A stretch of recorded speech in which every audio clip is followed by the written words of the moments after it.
Hi there, and welcome to another interview. I'm really super excited. I hate that expression, but I thought I'd use it because I have a guest on that was very kind to me 5 years ago when I had about, 2 subscribers on my YouTube channel, but he still spoke to me, which is great. So I just want to welcome Ivor Cummins. Hi, Ivor. Great to see you again, Stephen. And in Manchester, I don't know, 6 months ago or something, maybe. Yes, yeah, we were at a big conference there. It was nice to meet you, but I guess most people know you, so I'm not going to give you an introduction. So there you go. I'm going to get straight into the questions because this is one thing that bothers a lot of people, and you're the man. So there's a lot of information about the LDL, cholesterol causing heart issues, which I tend to think of as a myth. But there's plenty of information. You can find out that, for instance, the first person that put this theory forward was feeding rabbits cholesterol dissolved in vegetable oil. We also know that Harvard scientists were paid to implicate fat, not sugar. There's countless studies that have been proven to be fraudulent, and there's also been countless mega fines and lots of damages for cholesterol lowering drugs. So with all this information, why do you think people still cling on to this ridiculous theory? Yeah, it's just inculcated theories, over a half century or more. So it began in earnest in the 80s, this cholesterol myth. And basically, when every authority pretty much spouts the same theory that's very appealing and it makes logical sense, very, very appealing, simple and appealing.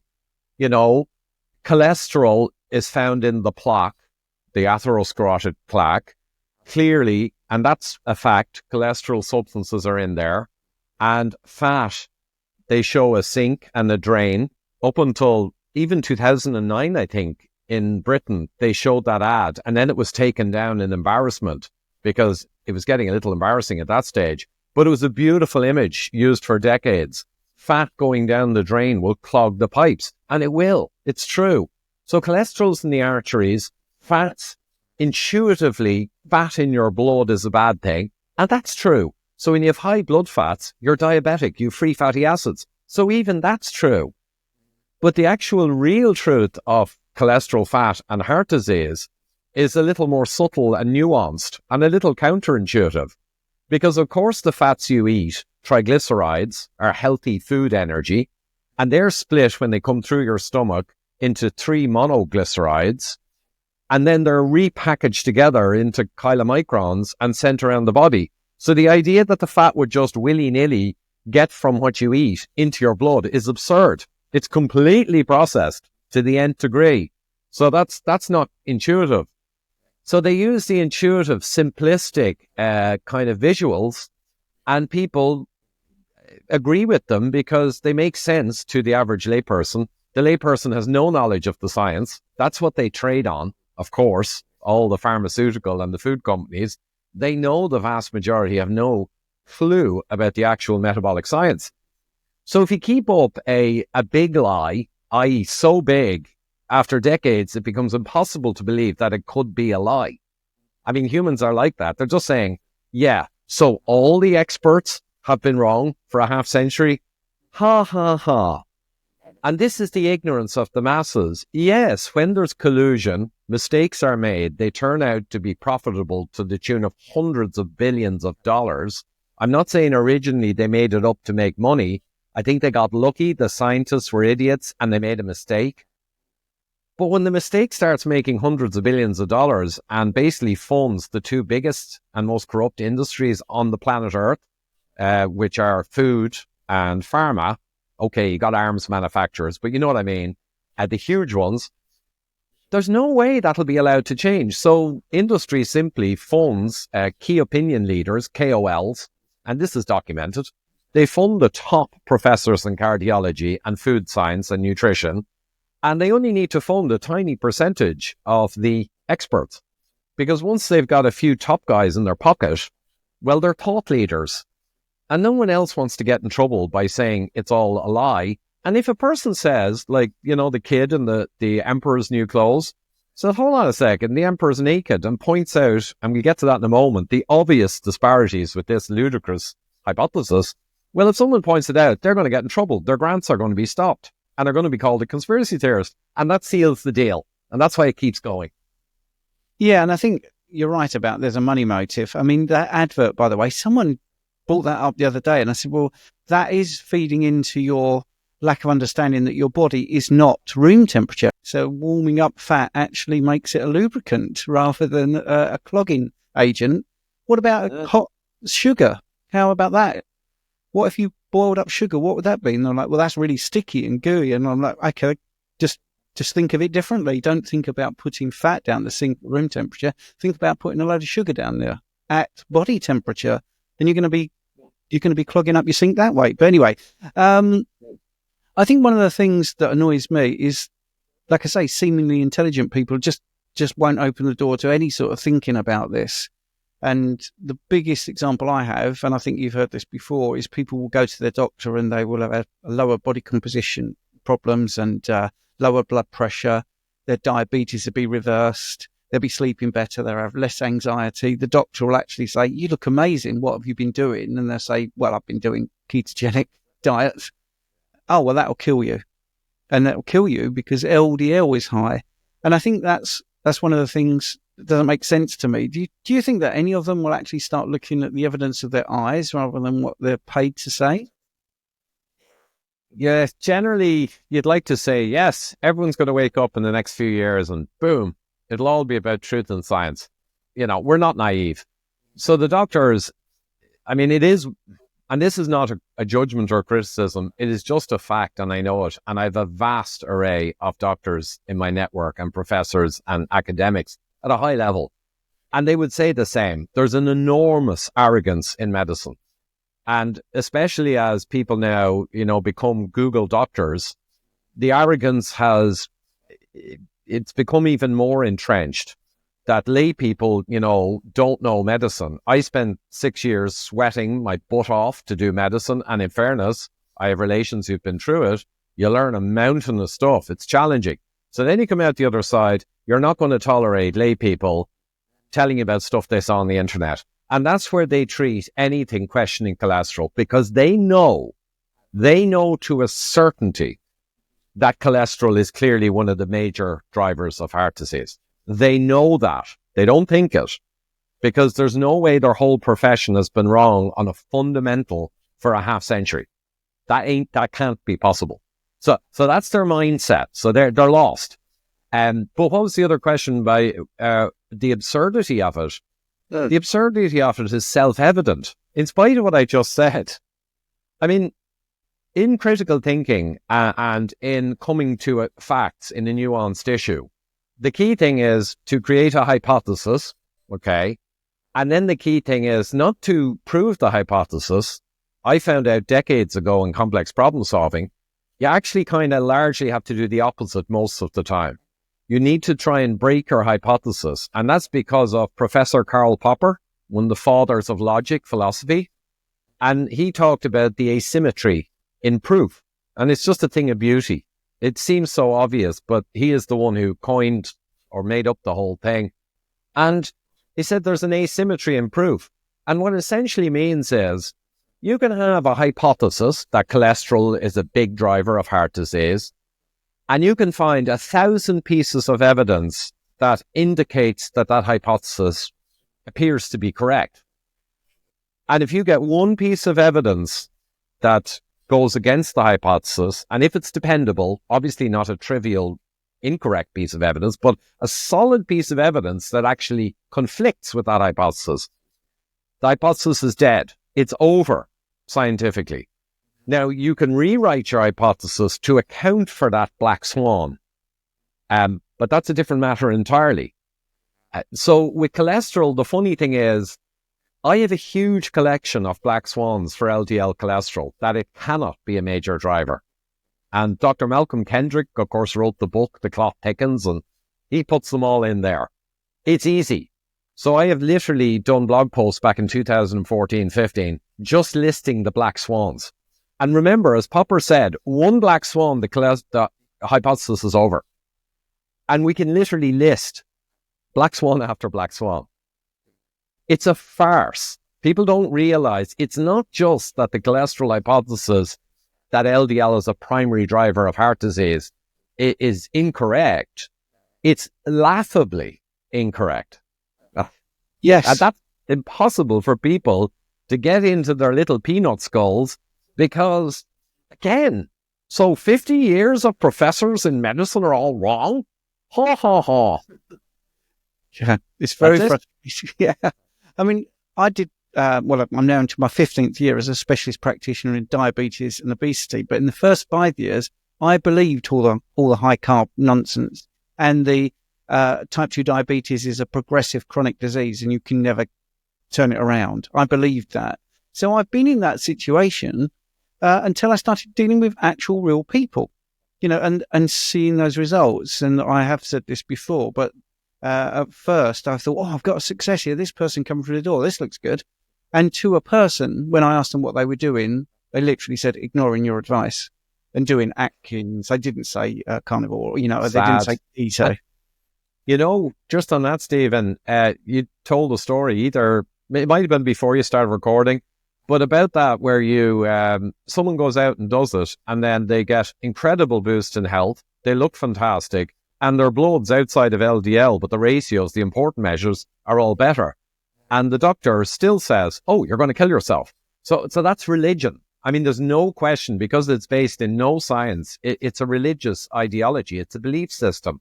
And it's deeply entrenched. But Dr. Ted Naiman, I remember him telling me years ago, he's an engineer originally and then became a doctor, like Dr. Mike Eads and like Dr. Bernstein with the type 1 diabetes. The doctors who were engineers originally and then became doctors are off the scale amazing for obvious reasons. But Naiman said when he was a young doctor and he was working with a couple of big professor types, so he's kind of being mentored, and patients started coming in. It was kind of around the Atkins craze. And he was seeing these patients coming in and he knew from the science that their bloods were dramatically lowering their risk profile. Some of them were higher in LDL, but he knew about the ratios and HDL. So he's looking at all this and he's saying to a man or a woman, they all said, well, I'm kind of doing the Atkins diet. So Ted, because he was an engineer, realized one thing with certainty that no doctor would actually come to this conclusion. He knew with certainty from all the people he saw who were doing it and the consistent, incredible improvement in blood markers, he knew to a certainty it had to be a vastly better diet than the generic diet or the American Heart diet or whatever. He knew. And he was surprised. He was astonished. And for a while he said nothing and he kept gathering the data. And then he eventually puckered up the courage and he went to some of the big boys and said, hey, I'm seeing all these people coming in and the unifying thing clearly is they're doing this Atkins thing. And he said it was so marked what happened. They grinned and smiled and laughed and they said, well, be careful, Ted, because if you start advising that, you're liable when they walk out of your office and have a heart attack on the way back to their car. And they all chortled. And then Ted, and this closes the story, Ted realized, again with certainty, my mentors and professors on this topic, which is a big one, like diet and health, are clueless, are literally clueless. And and that was it. And he never looked back. He was a vegan, sort of, white pasty with a paunch. He switched to meat, fish and eggs and real food. And of course, now he's a slab of muscle. Same old, same old. So, yeah. And it's just time again, exactly the same. And I think one of the things he probably does talk about is mixing fat and carbohydrates as well. Because, I think he talked about that a bit. Yeah. Anyway, right. You mentioned HDL. Now, one of the things you did at the conference was a brilliant presentation, and you had a graph on there, which, by the way, I'm going to put up on the screen for people. I know we haven't got it, but it pretty much shows how HDL is a much better indicator of cardiovascular disease instances rather than LDL. And I think it's a beautiful graph because it ticks both those boxes. It shows that HDL is a better indicator and LDL isn't. Can you remember that graph off the top of your head? Oh, I can, yeah. So that one is from Framingham. Yeah. And Framingham was the biggest heart study ever. They went through, they're still doing the third generation, I think. It's crazy. But Framingham and Castelli, the director, and he was a cardiologist and a math and probability guy.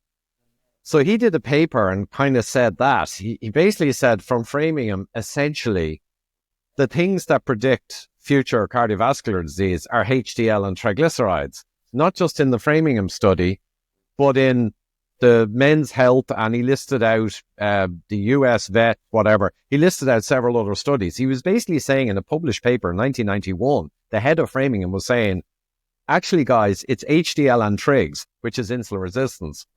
And he said, unless your LDL is over, I think he said 7.8 millimole or 320 milligram. He said, unless your LDL is over 320 US units or nearly 8 units, LDL alone in the UK, he said it really has no predictive power for future events. So Castelli blew the lid on the whole cholesterol nonsense in 1991 from Framingham. And of course, the world looked and said, hold on a minute, we got massive drug classes coming. So they basically just shut him down. Of course, it's corruption. But the graph you're talking about is also framing, and it just illustrates what Castelli said. There's 4 levels of HDL going from high HDL up to very low HDL. And heart disease goes up the y-axis as a number of heart attacks. So you can clearly see the separation of the graphs, that HDL being low dominates high heart attack risk, okay? But LDL goes from left to right. And sure, when LDL gets really high, you get a higher risk of heart disease, but only when the HDL is low. So it's not the LDL. And like an engineer, I shared that in my first presentation, 2012, the metabolic syndrome, with around 100 engineers. I had to do 2 sessions. The biggest room in my corporate could only take 100. And like I'm showing them this, and it was great because they're engineers and technicians, and they're looking at it and they realize, my God, this cholesterol stuff is complete nonsense. And they know it is because I showed them that graph and they are engineers. You know, that's it in a nutshell. That graph alone means you drop talking about LDL completely and you focus on HDL, triglycerides, insulin, adiponectin, leptin. You can have any marker you want once it's not LDL. Yeah, and I love that graph for its simplicity as well. That is an easy one to show. It still doesn't cut the ice with some friends and family. I've got to be honest. I mean, I've written a book about statins actually, and also about bloods. But even those graphs, they're still entrenched, as you say. They just can't believe it. They just can't believe they've been hoodwinked. It's the big lie. So if you make the lie, and Goebbels said this, and I think maybe Churchill, there's some debates, but I think Goebbels, of course, in socialist Germany, you tell a lie and you make it big enough and keep repeating it. And eventually people will not be able to believe that it's a lie. It's too big. So little lies, and I think he also gave a quote on this. He actually called it out fully. Smaller lies can be turned over. People can kind of question them and then say, hold on a minute. So you need to make the lie huge and pervasive. And then people simply can't believe that it's a lie. It's just too big and it's too established. So they go on the principle of the big lie. And I mean, the viral issue in 2020, 21, same thing. Make the lie so big, so absurd that no one will believe, that all the experts agree and that they're wrong. You can't believe that. They must be right. They got to be right. Yeah, I think the tide might be turning on that one. The other thing is... It's good now. The other thing is, I did say I wrote a book, but you mentioned these graphs. Love that study. Yes. Can you just give us a little précis of that study? Yeah, that actually is it's funny you should raise that graph because it's one of the most beautiful destroyers of the cholesterol hypothesis in itself. But yeah, basically what they did was they scanned the American man of all ages and looked at the amount of calcification, which is the most accurate measure of your extent of heart disease to date. And the score can go up into the thousands for people who have like ceramic arteries. The calcium is brought in to stabilize soft plaque. So if you are riddled with calcium, it means you had masses of soft plaque over your life. It's your extent of disease. And the American men, of course, as you went to the highest percentiles of calcification and as you went older in the graph to the right, the scores got up into the thousands for those groups. And generally, the whole graph is just an explosion of calcification in the American men. And then they went to the Tsimane man, I think, in that example, and they scanned them with the same 64 slice technology, like with like. And hey presto, the Tsimane man, there's barely anything on the graph, even up to the 60s and 70s in age, and up to the worst calcifiers. There's only a little bump on the graph at the back right-hand corner, right? So you've now got in your hands the ultimate comparative analysis for problem solving. You've got the lowest heart disease men on the planet, and you got pretty much the highest heart disease men on the planet. So you look and say, what's the difference between them in bloods? And what you find out, there's no difference in cholesterol particle count, which is the best measure of LDL. The LDLP or LDLP or what's they call it again? I forget now, LDLP, but there's another term for it. Passes my mind now. So anyway, the best level of LDL, and even the industry clearly states this now, and Thomas Dayspring and all the pharma guys, they acknowledge that LDL-C, the old measurement, is very confusing and misleading. But they have put all their votes into one ballot box. LDLP, the particle count in nuclear magnetic resonance or the more advanced testing. So they put all their everything into that. Well, that's the thing they measure between the Tsimane and the Americans, and it's effectively the same. So like that utterly obliterates the cholesterol hypothesis. And even the cholesterol hypothesis using the fancy new LDLP, or particle count. And the funny thing is, Stephen, on Twitter, right, I was in the cholesterol wars years ago before the viral nonsense. And the cholesterol guys, the pharma guys, would argue any point up and down. Associational studies, mechanistic studies, they would argue, and you'd make great points, and they'd argue and they'd argue. And the funny thing was, when I pulled that one out with a grinning face, they ran away. I mean, it was astonishing. They looked and just realized you can't go up against that. So they basically just fade away. I think they knew themselves, but they're invested. A lot of the guys I was arguing with had significant positions with pharmaceutical companies, and they knew. Never acknowledge that cholesterol is BS. There is hundreds of billions built on that. But of course, it lends itself to the question, what was the difference? Oh, the difference, yeah. I listed in my talks. I go through the Tsimane, their glucose is in their boots. Their insulin is in their boots, right? Really low, if you don't know that phrase. They have no metabolic syndrome at all. Americans are probably 80% metabolic syndrome, diabetes type 2, which is the primary driver of heart disease. So what it is actually easy enough.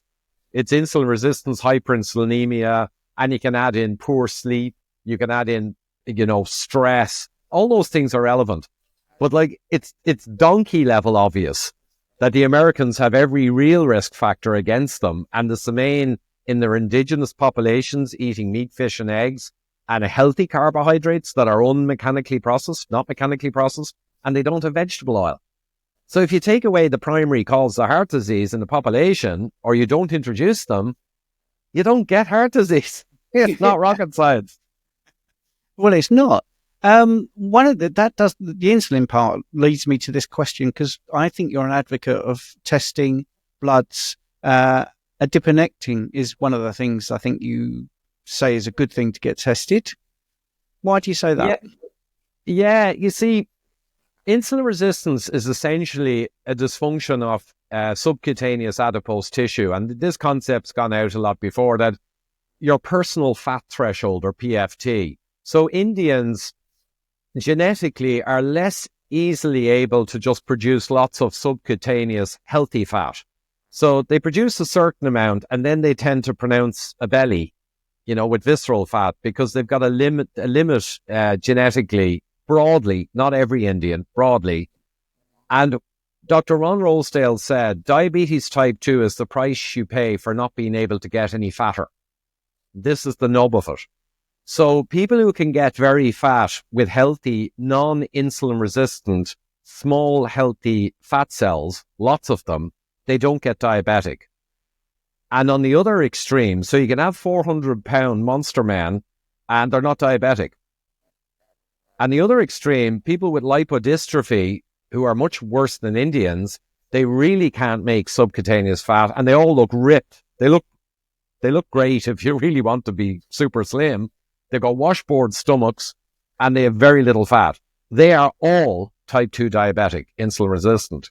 So if you take the kernel that the enlarging of your fat cells and the pressure to enlarge them more than they want to be breaks down insulin signaling within the adipocytes, and broadly that is one of the big fundamental things underpinning the insulin resistance hyperinsulinemia problem. Now, you'll have to remind me of your question, because that's the preamble. It's all to do with the adipocytes. Adiponectin, yeah. Oh, adiponectin. So, yeah. When it's all to do with the adipocytes, what's better than the ultimate test of your fat cell health? And that's adiponectin and leptin. So, briefly, they may not be too commonly available. I got them in New York from a good friend of mine, Steve Horvitz. He got me a barrage of testing, and he refused to let me pay for it. They took 9 vials, full test tubes of blood, because he showed me through all these different laboratories, and I was able to go through the menu. So I got everything. But I got adiponectin and leptin, and back then I was healthier than I am now. It was before the viral nonsense. And I came in beautifully, because you want your adiponectin as high as possible. And it goes up to 20 is the human range. I think 4 to 20. And mine was 20 plus with an asterisk, out of range. So it was too good. And my leptin, you wanted down low in the single digits, but the lower range was 4, and mine was shown as below 4 with an asterisk, outside normal range. Great. So my leptin and my adiponectin were both as good as you could get. Now, they might not be now, but I just think they're really good, because they don't lie on the health of your adipocytes, and that is so important. I just think it's a beautiful extra test for people, who have a few bob, who like getting blood tests, and they might flag something that the other tests look kind of middle of the road, and the leptin might be surprisingly high and give you a lead to look into your fat distribution, etc. Yeah.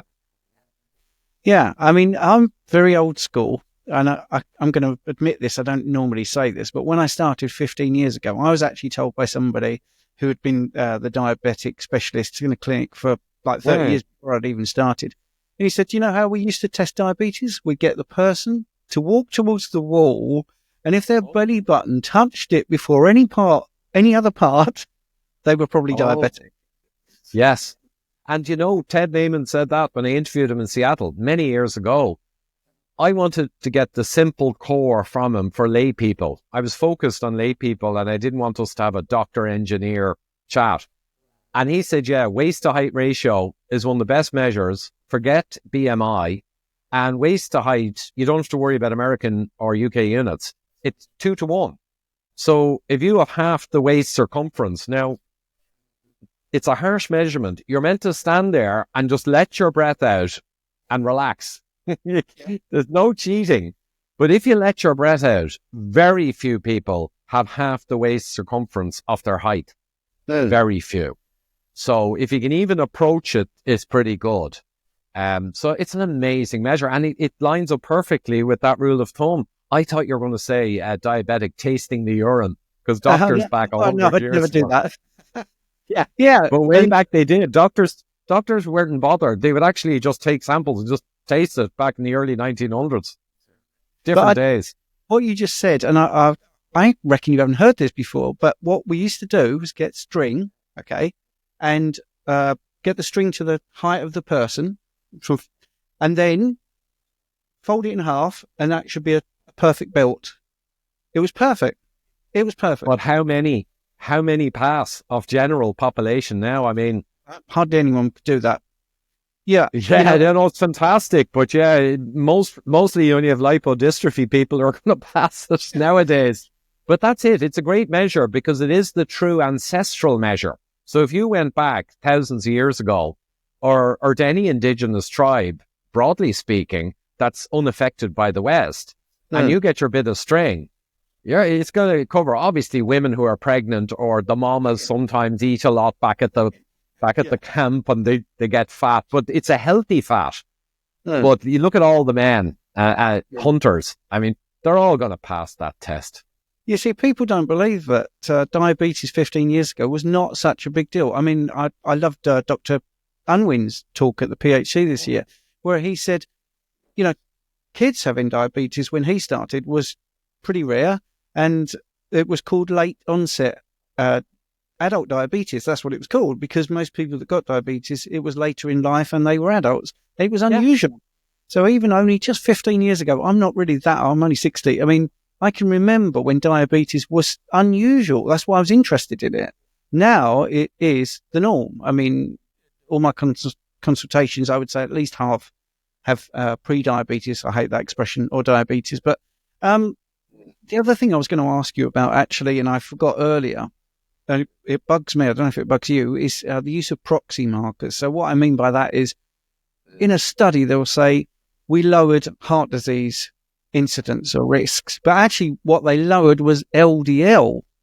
And it's just that one, yeah, of course, as you'd expect, that is, in my mind, literally data fraud.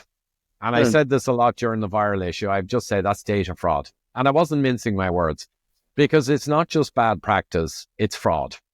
So if you take a marker that you know is a pretty useless marker, even if you believe it's important, that's not a defense for these people.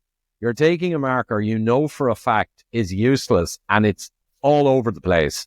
Even if you believe it has any predictive power, which it really doesn't. But even if you believe it has some, but you know that it's completely all over the place, and then you use it as a proxy, that's fraud. It's fraud. Simple as. Yes, absolutely. I like to do short, sharp interviews. The reason I asked about your critical thinking and the resilience to do this is I know you've got some workshops that you're going to be presenting, but I do want to ask you about one other thing before we get into those workshops, and that's fibre. And I just want to tell you a little story that's just happened in the last couple of days. Georgia Eade, who I think is brilliant, by the way, was on the Diary of a CEO. It's a podcast. Was she on that? Oh, yes.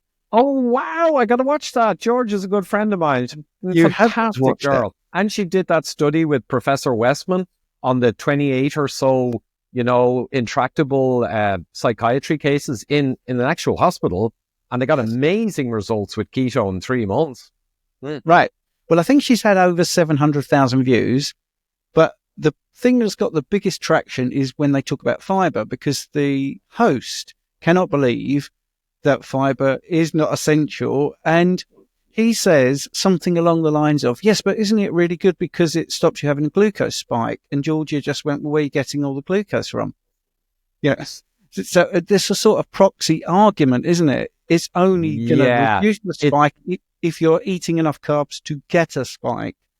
It's sneaky. But you see, people have been fed these sneaky, they're sophists arguments. I love this, Stephen. You're British, so you're great at the language. But I didn't realize sophistication, which we think of as a good thing. I discovered a long time ago the sophists.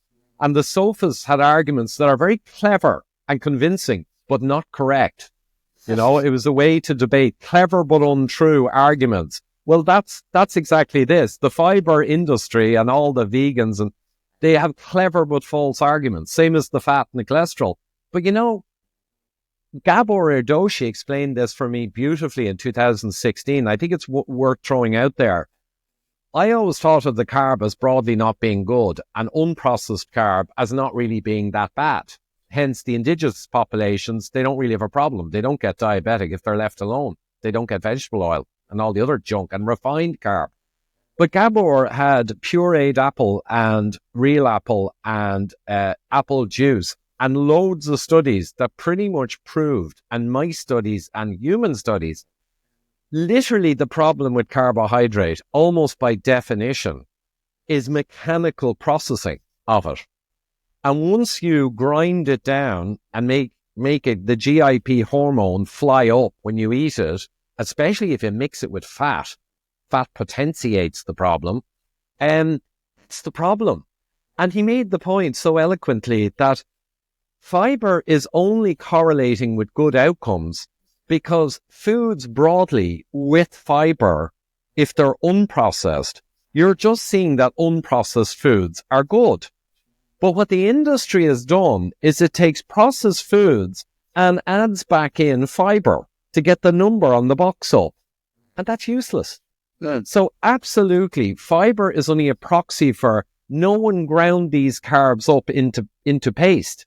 That's all it is. The fiber itself is meaningless. Dr. Ron Rosedale said this so clearly decades ago. Fiber has no real meaning in terms of the human system, but it is an indicator, like a tracer, that if it's high fiber, it indicates that the food wasn't ground up by processed food companies. That's all it is. Yeah, and I think when you watch it, you'll love how his face, he can't believe these simple answers. And I think he also says it helps your digestion. And Georgia says, what, something that's indigestible helps. Oh, now, it's so there bad.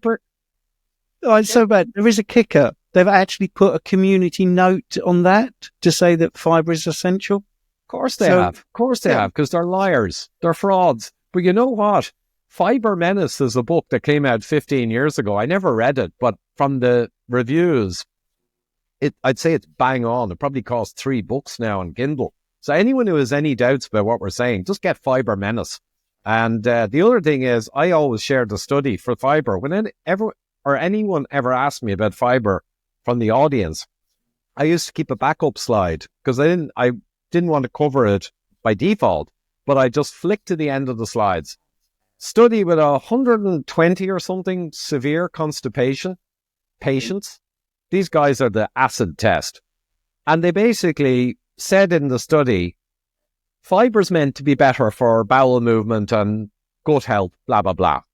However, we know mechanistically that more fiber should bind water and swell the bowel and cause it to be worse.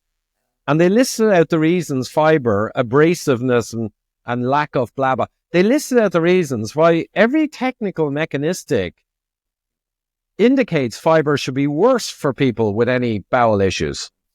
But everyone says it's better, so let's test it. So they took away all their fiber, the whole group. And within a week or two, they measured, and there was 100% remission. 100% remission. Only 100 and odd people, but plenty. 100% remission. And then they did a very clever thing. They got them to roughly reintroduce half of the fiber they had been eating, like all bran and brown bread, that kind of junk fiber that they say is vital. And they roughly on the graph went halfway back to their problem. And then they closed the paper and said, fiber is an aggravator of bowel issues. Case closed. Yes, absolutely. Yeah. So I do want to talk about a couple of your things that you've got in the pipeline, if you don't mind, because I do think what we've talked about shows you need to be good at critical thinking, and also the pushback, you need to be a bit resilient. So just broadly speaking, what have you got in the pipeline about those two areas? All right. Well, actually, I might, hold on a sec. I might as well show this off because I very seldom get new tech because this is my new pride and joy. I don't know if it comes out pretty well there, but basically I've got this big touch screen. So I'm doing, there's Maslow's and there's Ivor's integration of the mind. It's a bit arrogant, but I did my own triangle. Sure, why wouldn't you? But the thing is, I'll just stand in the middle anyway. And I wanted to do this properly, so I've wanted to do this for many years. So the first course I'm doing, like a workshop, online workshop, it's just ivorcumminsworkshops.com. And I'm keeping the price low, so it hasn't even paid for the tech yet. I bought this 75-inch big touchscreen, so I can doodle and everything. And I just want to get into a real professional level workshops, 2 or 3 hours, worked exercises. And the first one I did last Thursday and Friday for New Zealand, Australia folks who signed up on resilience and mental strength. And again, I go through the best of my 25 years and all the courses I've done and my management experience in corporate and my self-management of the mind. I go through the best jewels of psychology. And I think it's really useful. It's a life's work really summarized into practical solutions for resilience. And as I say, I'll just say, I can't go into them here, but thought scanning and analysis is my fundamental for mental strength. Oh, we have Marcus Aurelius back. Belief re-encoding is super important, a little more difficult. You need to do it right. Value and purpose internalization. Most people don't realize their values give them an enormous power of mental strength and resilience in the modern world. And people don't even think about their values and how their values conflict with each other and how values mean you can make better decisions and not have regrets or anxieties. It's extremely powerful. So I consider that up the level. Prefrontal dominant refers to Professor Steve Peters and the chimp paradox. So I go through in the workshop all about the chimp versus the human prefrontal brain and how you know when which is operating, and then measuring only against the best that you can be. So that's the pinnacle. So as Marcus Aurelius said, a man despises me. That's his problem. So that's the ultimate. So there's tons of science, a few hours in the workshop. Critical thinking, I'm literally starting to pull together now. And you're absolutely right. Critical thinking, we have a black hole in the modern world. And the education system, in fairness, they, if you want to get conspiratorial, don't want the ants in the ant farm critically thinking. They're unmanageable when you've got critical thinkers. So the education is just rote learning and trust the experts for decades. So now we got a mess. So I just want to oppose that and teach critical thinking. I'm also going to include a module, though, many people have asked me for. When you're dealing with friends and spouses who maybe got all caught up with the propaganda and the mRNA, they're very stressful situations. So sure, you need mental strength and resilience, but you also not only need critical thinking skills, how to read scientific papers, how to use logic and comparative analysis, how to properly assess a scenario and get the right answer. But I'm also going to have to develop a big chunk of the workshop on how to manage people who don't have the benefit that you have. And propagandize people, we talked offline, you have to be pretty damn good at active cognitive communication to deal with someone who's in a mass formation, who's truly like hypnotized. And these people are. It may be your spouse, but I always advise to have a lot of empathy, though. It's hard, but you must have empathy for people who have been brainwashed. I mean, as Professor Matthias Desmet eloquently pointed out, and I interviewed him, he's been all over the place, beautifully pointed out, these people are in a mass formation. They are profoundly psychologically, kind of indoctrinated. And you can't really give out about them. You have to say, well, can I help them? So a lot of this is about just being very stoical. And stoicism wasn't all about just the strength and resilience.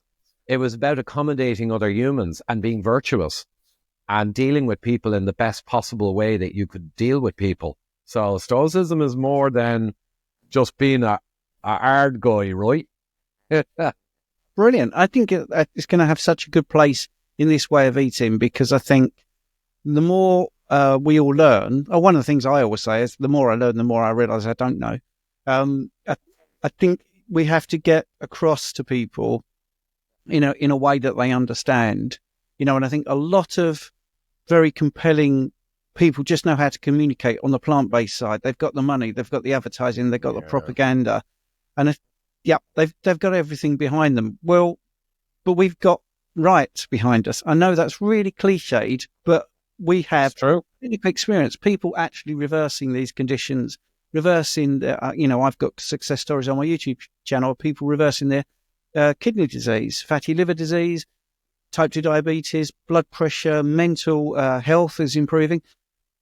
We've just got so many people doing this that we've got to find a way, like you say. So that what you're doing, Ivor, I think will become actually quite a key tenet in what a lot of people are trying to do, because it isn't about this way of eating. It's about this way of communicating as well, because you've got to get people on board. Got to. And if your friends and family can't believe their own eyes, you've got to have tactics and methods to be able to say to them, literally what you just said. I know you're brainwashed, but we've got to. You don't tell them. Don't say that. I know. No, I'm paraphrasing. But these are the things that I want to tell Yeah. you, and this is how we need Yeah. to communicate. And on the diet and health, well, I'm going to do one on weight loss mastery and put together the best I've kind of learned over the last decades. But the weight loss mastery course will actually include a good chunk of the psychology from mental strength and stoicism. Because, of course, myself and Dr. Gerber in our book, Eat Rich, Live Long, we had a section on habit forming and psychology. But that needs to be expanded out now with the chimp model and our more recent learnings. There's a huge part, obviously, of weight loss where people fail from the psychology. In fact, you could say that's the root of it, because once you eat the correct foods, the weight loss will naturally happen generally. The problem is falling off the wagon, and that's psychology. And you need to understand why you fall off. It's not because you're weak or you're a weak person. That's labeling. People label themselves. They don't realize they have a non-quiescent, quite active chimp brain, which they inherited at birth. It's their accountability to manage it, but it's not their fault if their chimp is very active. They need to learn to manage that deep primordial.